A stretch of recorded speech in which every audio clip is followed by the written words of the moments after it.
아가서 2장은 이렇게 시작합니다. 나는 샤론에 수선합니다. 나는 골짜기에 백합합니다. 나는 수선합니다. 이 말은 내가 얼마나 아름다운지는 나는 잘 알고 있습니다. 이런 고백이에요. 나는 백합합니다. 내가 참 주 안에서 얼마나 아름다운지를 알고 있습니다. 이 2장 1절의 이 고백은 사실은 1장 전체를 담고 있어요. 아가서는 크게 5개의 주제가 실려있는 책입니다. 주님과 신랑된 우리들, 교회와의 사랑의 관계에서 주님 안에서 회복되어 가는 내용들이 가득 차 있어요. 여러분, 존 버년의 철로역정 아시죠? 철로역정은 크리스찬이라는 한 사람이 천국을 가기까지 신앙으로 걸어가면서 때로는 믿음이 친구가 되고 소망이 친구가 되는데, 때때로는 어려운 환경에서 믿음이란 친구가 떠나면 낙심이란 친구가 오고 이러는, 그래서 신앙의 순례기 아닙니까? 그런데 아가서는 주님 다시 만나는 그 시간, 주님 다시 오시는 그 시간, 천국 가기까지 주님과 내가 동행하면서 이 땅에서, 그리고 이 땅에 살아가는 신앙의 이야기가 훨씬 더 생생하게 쓰여 있는 책이에요. 나는 샤론에 수선합니다. 나는 수선합니다. 이 말은 내가 주님께 얼마나 사랑받는지를 이제 압니다라는 1장 전체를 담고 있는 고백이에요. 그래서 여러분이 주님이 나를 얼마나 사랑하는지를 확실치 않으면 나의 자존감이 무너지고 또 혹은 내 자아상이 이렇게 좀 삐뚤어질 때, 정말 내가 그렇게 이쁜 존재인가 의심이 들 때 여러분은 아가서 1장으로 돌아가야 돼요. 1장으로 돌아가면 나는 비록 거무나 아름다워, 계달의 장막 같을지라도 솔로몬의 휘장 같구나. 내가 세상에서는 이렇게 정말 힘들고 어렵게 살아가는 것 같지만 실상은 나는 얼마나 주님이 나를 사랑하는 존재인지를 나는지 알았구나 하는 자아상, 자존감, 근본적인 주님 안에서 내가 얼마나 아름다운 존재를 회복하는 고백의 발견이 1장이에요. 그것을 마무리하면서 1장, 주님과 나와의 이야기가 끝나면서 2장에서 나는 수선합니다 하는데, 실상 그가 살고 있는 세상 속에 내가 누구일까? 주님과 나와의 관계를, 사랑의 회복을 갖는 내가 세상 속에 살고 있을 때 때때로 내가 당하는 근본적인 문제들을 다루는 것이 2장의 이야기예요. 2장은 내가 왜 여기 있지? 세상 속에 나는 왜 여기서 살지에 대한 근본적인 이야기들이에요. 그래서 나는 샤론에 수선합니다. 나는 수선합니다 앞에 샤론 평야가 수식어로 달려있어요. 나는 백합합니다. 나는 골짜기에 수식어가 달려있어요. 샤론 평야란 갈릴리 호수보다 2배나 넓은, 이스라엘에 가면은 샤론 평야는 가장 넓은 곡창지대예요. 저 지평선 끝까지 그냥 평야예요. 그 넓은 평야에 한 송이에 피어있는 장미꽃, 한 송이에 피어있는 수선화꽃, 이것이 이미지예요. 여러분, 성경을 잘 이해하기 위해서는 시로 쓰여진 성경의 이야기를 잘 이해해야 돼요. 시적인 언어들, 시의 언어들은 굉장히 함축이 돼 있어요. 압축돼 있어요. 고농축된 단어 하나에서 깊이 하나님의 그 뜻이 담겨 있는 거예요. 나는 샤론에 수선합니다. 그때 넓은 평야 속에 사랑받고 있는 나 하나. 또 이 골짜기라는 말은 복수형이거든요. 깊은 산 속에 피어있는 한 송이의 백합화. 어떤 의미일까요? 때때로 우리는 이런 생각이 들어요. 주님이 나를 굉장히 사랑하는 건 내가 아는데 때때로 세상 사는 게 힘들단 말이죠. 어렵단 말이죠. 때때로는 초라하단 말이죠. 나는 주님이 그렇게 나를 사랑하는데 세상 속에 살고 있는 나는 초라하고 왜소하고, 때때로는 있으나 마나한 존재 같고 보잘것없어 보일 때, 그때 나오는 고백이 나는 수선화예요 앞에 나는 샤론의 수선화예요. 이것은 신부의 고백이에요. 나는 골짜기에 백합화예요. 여러분, 지난 한 주 동안도 혹시 그런 시간들 없으셨어요? 나의 초라함, 나의 부족함, 나의 왜소함, 그에 비해서 세상은 넓고 크고 화려하고 나의 존재가 뭐지? 내가 왜 여기 있지? 라는 의문이 들 때 나오는 신부의 고백이 이제 2장부터 시작되는 이야기예요. 그때 주님께서 들려주시는 음성이 2절, 여자들 중에 내 사랑은 가시나무 가운데 백합하구나. 여러분, 언제 또 여러분과 함께 아가서 말씀 나눌 수 있는 기회가 있는지 모르겠지만 펜을 들어서 이렇게 좀 잘 한번 동그라미도 쳐보고 해보세요.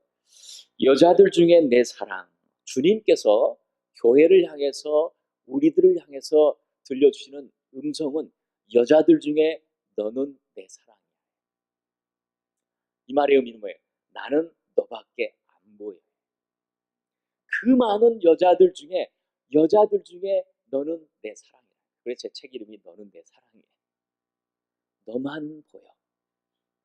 여러분, 주님의 그 사랑을 믿으십니까? 나는 너만 보여 라는 사랑으로 우리를 사랑하시는 거예요. 하나님이 세상을 이처럼 사랑하사 독생자를 주셨는데 누구든지 저를 믿는 자들에게는 하나님의 자녀가 되는 권세를 주셨어요. 주 안에서 주님을 믿고 보니까 우리가 얼마나 하나님의 자녀가 되었는지를 발견하면서 주님의 그 사랑을 마음껏 누리는 자리가 바로 믿음의 자리, 신앙의 자리. 여자들 중에 내 사랑은, 그 다음에 뭐예요? 가시나무 가운데 백합화구나. 그래, 너는 백합화야. 너는 분명히 나의 사랑받는 존재야. 너는 그렇게 아름다워. 너는 그렇게 고울 수가 없어. 그런데 어디가 있어요? 가시나무라는 말로 이 백합화가 서 있는 환경을 말해주는 거예요.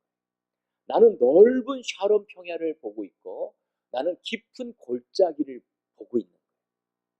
나는 초라하다고 생각하고 나는 부족하다고 생각하고 있는데 주님은 너가 서 있는 그 자리는 넓은 평야가 아니라 사실은 너가 살고 있는 그 자리는 가시나무 속에 살고 있는 거예요. 이 말이에요. 이것도 복수형이에요. 가시떨기 나무. 여러분, 가시덤불 속에 한번 넘어져 본 적 있어요? 가시에 찔려 본 적 있죠? 아파요? 어때요? 아프죠. 근데 가시덤불 속에 한번 던져져 본 적 있나요? 어때요? 온몸이 힘들고 어렵겠죠. 쑤시겠죠. 피 흘리겠죠. 우리가 사는 환경이 그리스도인으로 참 믿음으로 살아가려고 할 때 세상은 결코 쉽지 않아요. 다들 그렇게 사는데 뭐 너도 그렇게 사. 이런 유혹과 어려움들 속에 바르게 믿으며 살아가려고 하는 나의 싸움은 외로울 수밖에 없어요. 가시덤불은 가까이 하면 피 흘리고 아프고 상처나요. 우리가 세상 속에 있는 우리의 모습은 마치 고슴도치 사람 같아요. 고슴도치를 가까이 하면 어때요? 찔리죠. 아프죠. 힘들죠. 그런데 이 가시나무란 성경의 비유는 마태복음 7장에서 산상수훈을 말씀하실 때 가시떨기 속에서 포도 열무를 볼 수 있겠느냐? 엉겅퀴에서 무화과 나무를 열매를 맺을 수 있겠느냐? 주님은 이 가시나무라는 것은 열매 없는 나무의 상징으로 말씀하세요. 가시나무란 열매가 없어요. 가시나무란 향기가 없어요. 전도서에 가서 보면 이 가시덤불이라는 것은 소리는 요란하게 타는데 열기는 하나도 없어요. 그 쓸모없는 존재. 세상은 화려해요. 열기가 왕성해요. 아니, 소리는 요란해요. 그러나 열기는 하나도 없어요. 향기 없는 것, 생명 없는 것, 열매 없는 것, 그것이 가시덤불, 가시나무로 비유됩니다. 너가 서 있는 그 자리는 생명 없는 그곳이야. 향기가 없는 그곳이야. 열매 없는 그곳이야. 너의 향기 그곳에 내도록 너의 열매 그곳에 전하도록 너에게 있는 생명, 주 안에서 누리는 생명 그곳에 전하도록 내가 너를 그곳에 보낸 거야 라는 것이 여자들 중에 내 사랑은 가시나무 속에 백합화구나. 주님은 우리에게 우리를 불러주신 자리를 소명의 자리라고 말씀합니다. 우리를 세상 가운데서 불러내셨어요. 에클레시아, 교회. 우리를 세상 가운데 다시 보내셔요. 그것을 사도라고 하죠. 사도. 우리는 세상 속에서 부름받았지만 역시 또 세상 가운데 보냄받은 자예요. 우리는 부름받은 자이고 보냄받은 자예요. 한번 따라해볼까요? 우리는 부름받은 자이고 보냄받은 자이다. 세상에서 불러내어서 새로운 신분으로 변화시키시고 아름다운 존재로 만드신 이후에 세상으로 다시 보내줘요. 그 세상을 가시나무라고 표현합니다. 향기 없는 것, 열매 없는 것, 생명 없는 것. 여러분, 지난주에 왜 힘들었어요? 올 한 해도 왜 힘들어요? 우리는 열매 없는 곳에 살고 있어요. 향기 없는 곳에 보냄받았어요. 그래서 때때로 외롭고 초라하고 왜소하고 소명의 삶에 반대되는 건요. 소유의 삶. 소명지향적인 삶을 살아가는 우리들에게 세상은 소유지향적으로 살라고 말합니다. 소유지향. 소유를 쫓아가면 소명을 놓쳐버려요. 세상을 쫓아가면 믿음을 잃어버리는 거예요. 아, 주님이 나를 보내셨구나. 아멘. 여러분, 여러분의 자리로 주님께서 여러분을 보내신 것을 믿으셔야 돼요. 왜요? 그곳은 가시던 불로 가득 찬 향기 없는 곳이고 생명 없는 곳이고 열매 없는 곳이기 때문에 거기서 뭐 하도록? 향기 나는 삶을 살도록 열매 나누도록.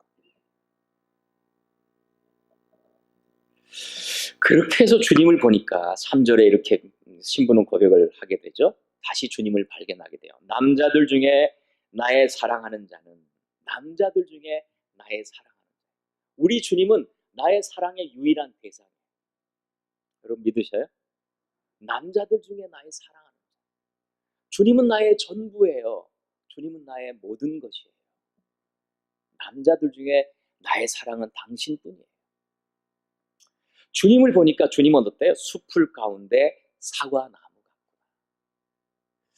아, 나의 소명을 확인하고 주님을 보니까 주님이 사과나무로 사셨네요. 요한복음 15장에 보니까 우리 주님은 어때요? 나는 포도나무요 너희는 가지니. 주님이 포도나무로 비유돼요.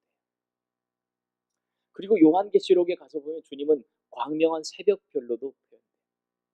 또 이사야에 가서 보면 폭풍을 피하는 큰 나무 그늘 같다고도 표현해요. 근데 아가서에서 주님은 향기 나는 삶, 열매 맺는 삶의 모습, 사과나무로 사십니다. 여러분 사과 좋아하시죠? 어떤 사과 좋아하셔요? 다요? 사과가 몇 종류가 있을까요, 이 땅에? 네? 9종류? 한번 알아맞혀 보실래요? 맞추시면 제 책 한 권 드리겠어요. 가장 큰 네. 한 종류? 아닌데요? 또요? 아니, 손을 드시는 거예요? 머리를 긁으시는 거예요? 비슷한 근사치. 사과가 있죠? 5천 종류가 있어요, 세상에. 이번에 복음 전하기 어려운 나라에 가서 사과가 5천 종류라고 그랬더니 한 학생이 딱 손을 들더라고요.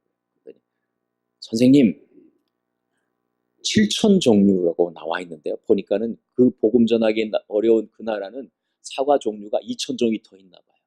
그래서 7천 종이 이 땅에 있어요. 사과가. 근데 그 모든 사과가 향기도 있고요. 맛도 있고요. 사과의 특징은 향기를 전하고 맛을 나눠주고 자기를 내어주는 삶이죠. 사과나무. 주님은 사과나무처럼 이렇게 사셨는데 그 사과나무가 어떤 수식어예요? 숲풀 가운데 사과나무. 이 숲풀이란 또 복수형이에요. 숲속, 깊은 숲속. 여러분 깊은 산에 한번 들어가 보셨어요? 들어가면 잘 찾아서 다시 나올 수 있던가요? 못해요.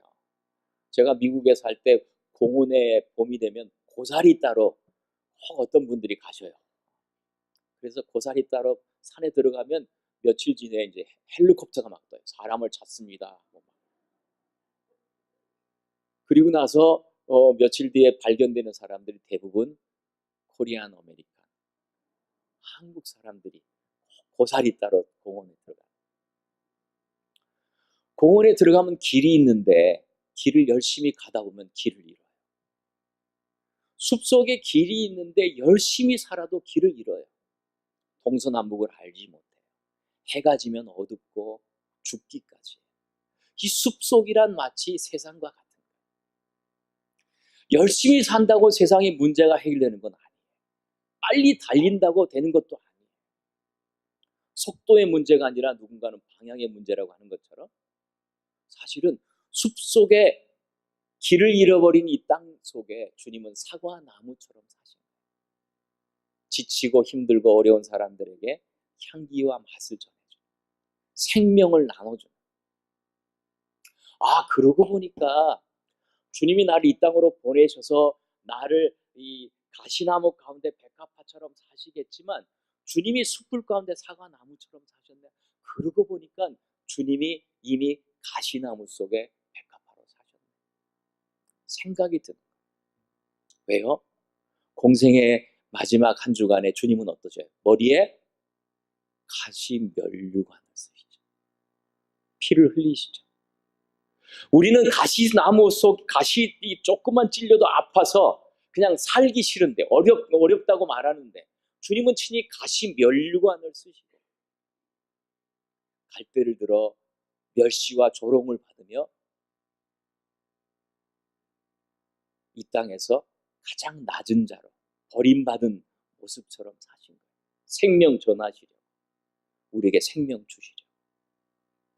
그러고 보면 여러분 힘들고 어려울 때마다 때때로 내가 외롭고 초라하다 왜소할 때마다 우리는 누구에게로 가야 돼요? 우리 주님에게로 가는 거예요. 주님이 어떻게 사셨는가를 발견하는 거예요. 그러면서 내가 그 주님을 잘 따라가고 있는가를 발견해야 돼요. 내가 받는 고통과 외로움은 주님이 거두신 그거에 비하면 비할 바가 없어요. 그러면 주님께만 가면 우리는 소망을 얻습니다. 주님께만 가면 삶의 참 의미를 발견하는 거예요. 그래서 3절에 내가 그 그늘에 앉아서 심히 기뻐하여 그 열매는 내 입에 달았구나. 여러분 주님에게서 만족을 찾으셔야 합니다. 주님에게서 기쁨을 찾으셔야 합니다. 세상에 주는 만족과 기쁨은 별거 아니에요. 아가서에서는 포도주로 비유되고 있어요. 일시적인 즐거움, 일시적인 만족, 영원하지 않아요. 그러나 주님 안에서 누리는 만족은 즐거움은 영원한 거예요. 아멘. 주님께로만 가는 거예요. 늘 주님께로. 그래서 4절 그가 나를 인도하여 잔치집에 들어갔으니 그 사랑은 내 위에 깃발이라. 여러분 참 아이러니한 건요. 주님을 사랑하는 사람일수록 더 사랑하려고 해요. 주님을 덜 사랑하고 이만하면 됐다 하는 사랑은 아무것도 없어요. 주님을 사랑할수록 더 사랑하고 싶어요. 이게 진정한 사랑이에요. 신부는 주님을 사랑하고 주님을 발견할수록 내가 왜 이렇게 어렵게 살지 주님이 보내셨구나. 주님을 다시 한번 돌아볼수록 나는 세상을 이기고 환경을 이기며 주님 안에서 만족을 누리고 그 사랑 때문에 기뻐하는 거예요. 그래서 그 사랑은 내 위에 깃발이로구나. 이 말은 뭐냐면 나는 주님의 사랑이 내 인생의 전부예요. 이런 표현이에요. 내 인생의 전부는 주님 사랑하는 것밖에 없어요. 깃발을 들고. 여러분 그렇게 사시길 바랍니다. 주님으로 만족하며 살면서.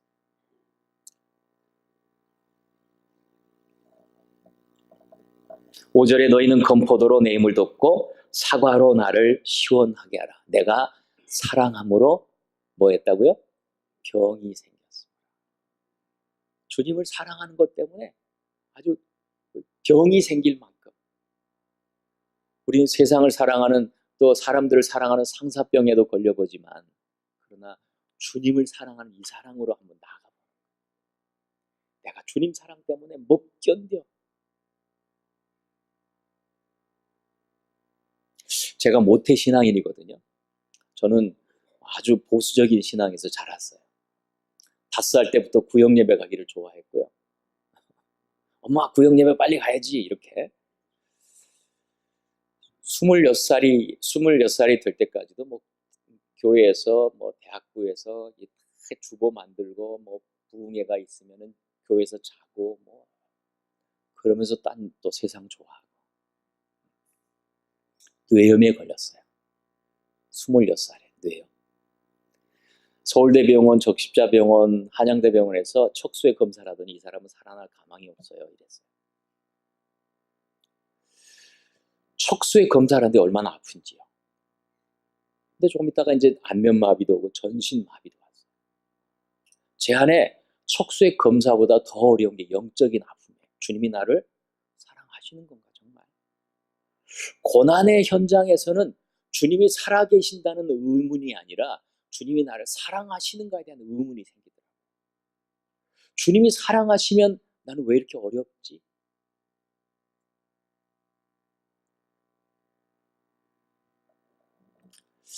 근데 그 어려움의 시간들을 지나면서 기적같이 지나면서요. 제가 한양대병원에 여기 12층에선가 몇 개월씩 살았거든요. 그 시간이 없었으면 지금의 제가 없는 거예요. 82년도에 뇌염의 그 사건이 저희가 없었다면 지금의 저가 없는 거예요. 여전히 세상 좋고 주님 좋고 살아갈 수 있었을 거예요. 인생의 참된 의미와 목적과 열매 없이 살아갔을 거예요. 근데 주님 안에서 보니까 내 자신을 다시 돌아보니까 주님 안에서 누리는 삶이 이렇게 아름다울 수가 없어요. 사랑함으로 병이 난 사람.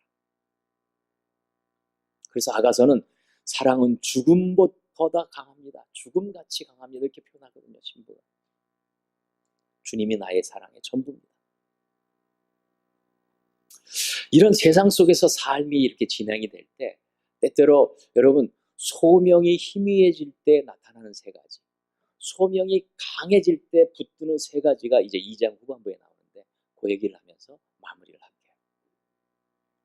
때때로 소명은 알지만 우리가 사는 동안에 힘들고 어려울 때가 많고요. 주님이 멀리 있을 때가 느껴질 때가 있어요. 주님이 나에게 좀 멀리 있는 것처럼 느껴져요.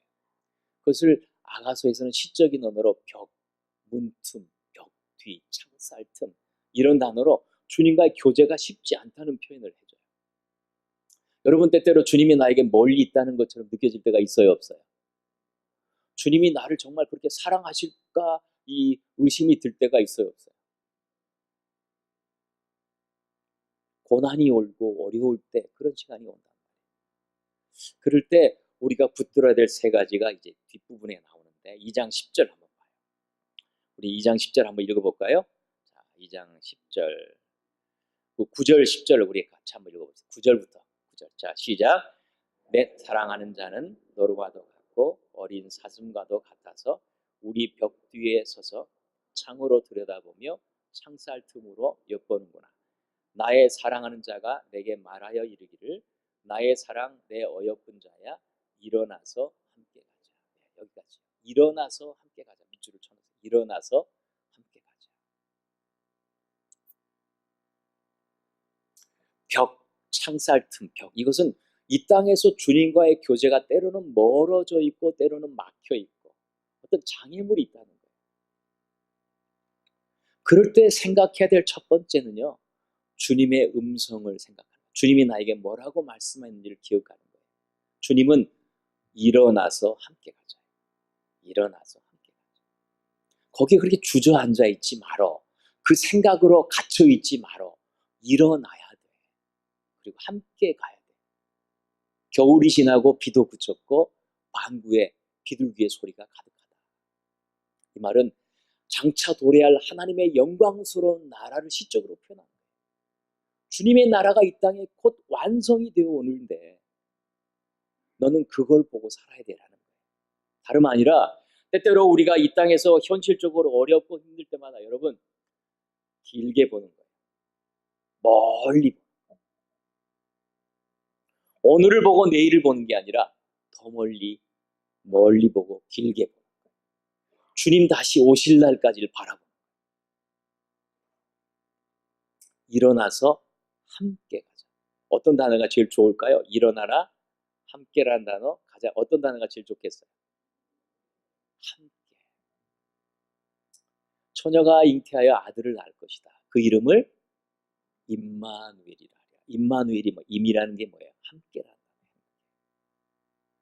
하나님의 이름이 함께로 시작해요. 하나님이 나와 함께 계신다. 예수님께서 마지막 지상명령을 우리에게 선언하시면서 볼지어다 내가 세상 끝날까지 너희와 항상 함께 있으리라. 모세에게 말하기를 내가 너와 함께 가리라.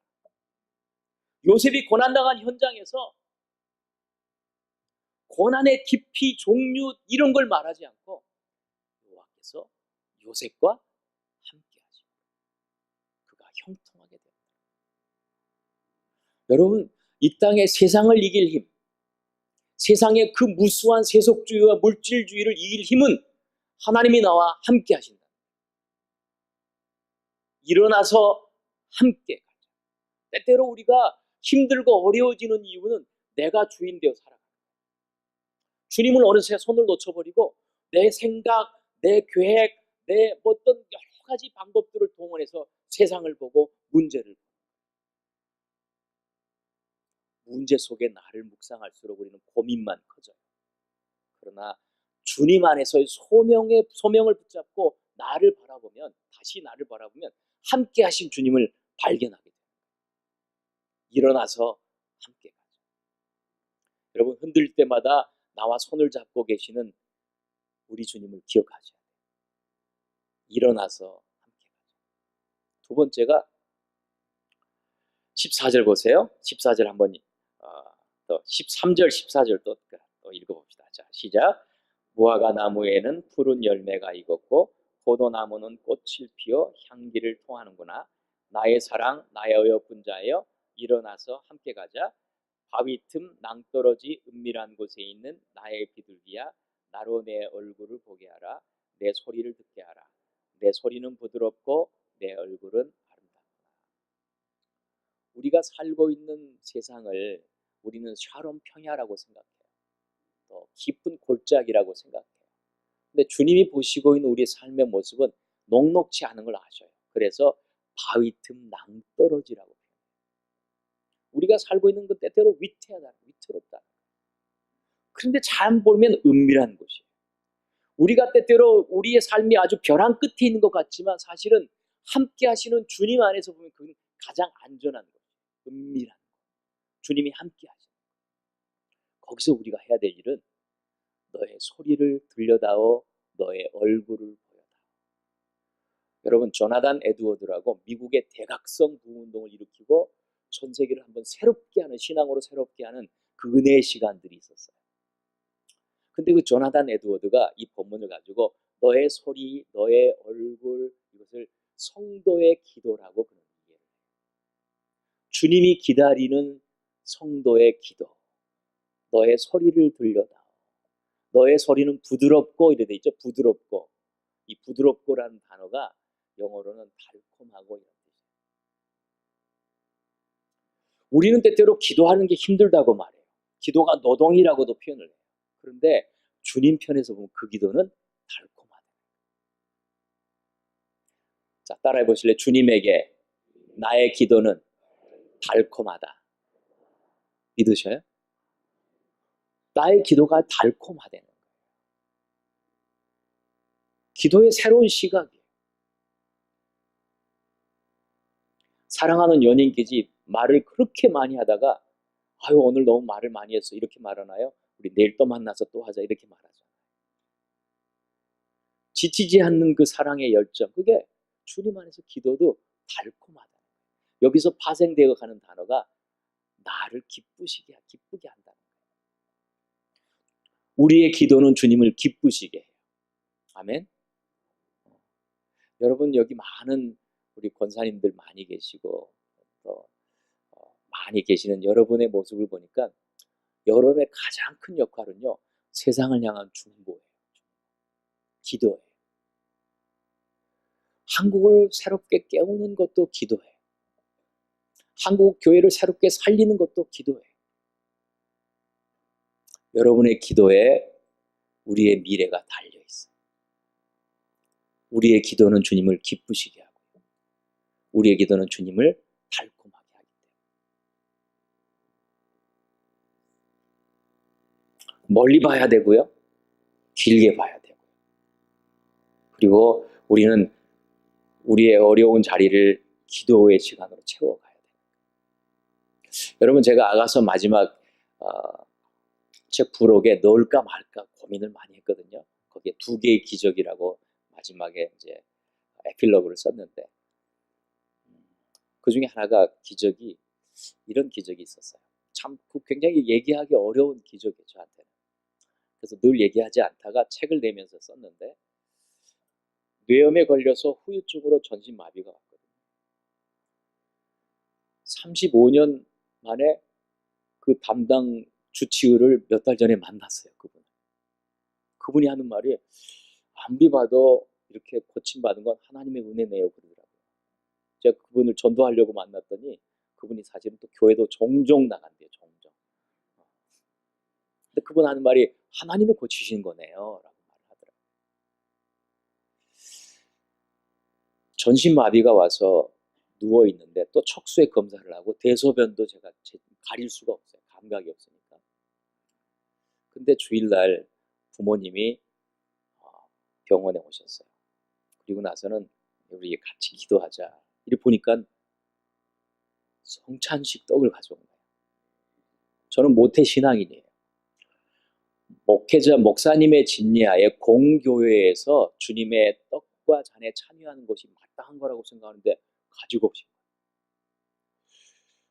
이러면 안 돼요라고 말을 할 수 있지만, 제가 어머님, 아버님의 그 기도와 눈물과 사랑을 아니까 일어나서 같이 기도했어요. 그리고 먹었어요. 그리고 다시 누웠네요.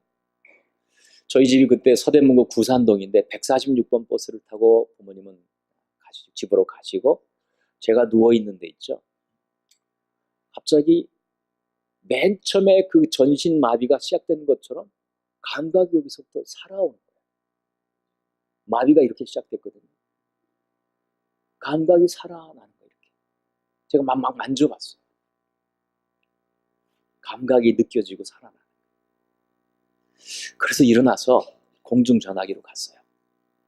집을 전화했더니 부모님은 아직 도착하지 않았던 시간.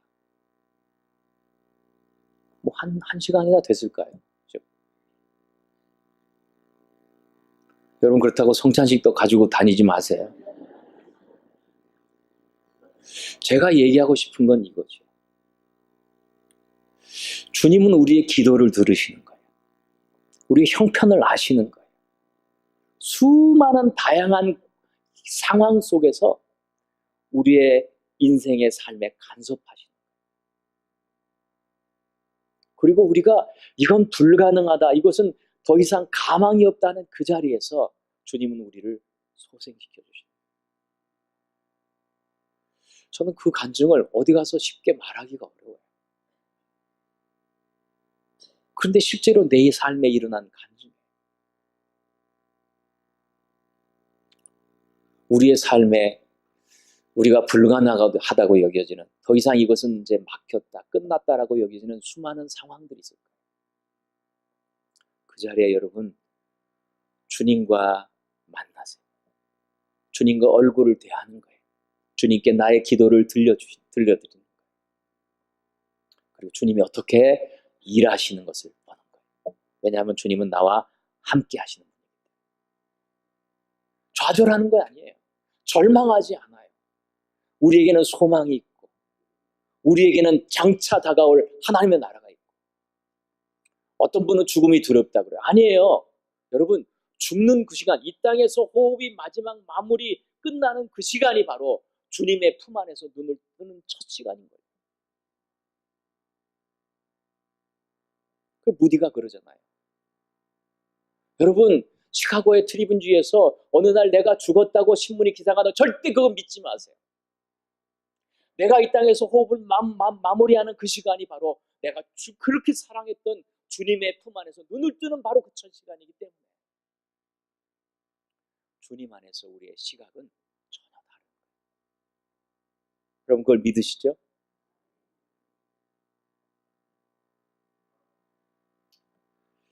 두 번째 이야기가 바로 너의 얼굴을 보여다오 라고 하면 세 번째 15절 한번 읽어봅시다. 15절 자 시작. 우리를 위하여 여우 곧 포도원을 허는 작은 여우를 잡으라. 우리의 포도원에 꽃이 피었습니다. 한 가지 주의해야 돼. 즉 주님과의 사귐과 은혜와 그 기쁨으로 살아가는 삶에 때때로 이 땅에서 조심해야 될 한 가지가 뭐냐면 우리의 삶에 우리의 포도원 우리의 삶의 동산을 마음이 허물어뜨리는 것이 있는데 그게 작은 여우라는 거예요. 작은 여우. 그것도 복수형이에요. 작은 여우 새끼들. 여러분 저를 보세요. 26살 때 모기 한 방에 제가 뇌염으로 갈지 어떻게 알았겠어요? 모기는요, 모기장이 쳐 있으면 조금 이 모기 망이 이렇게 한 군데가 헐었잖아요. 그러면 2mm의 이 모기가 반으로 자기 몸을 접어서 1mm로 들어오는 거예요.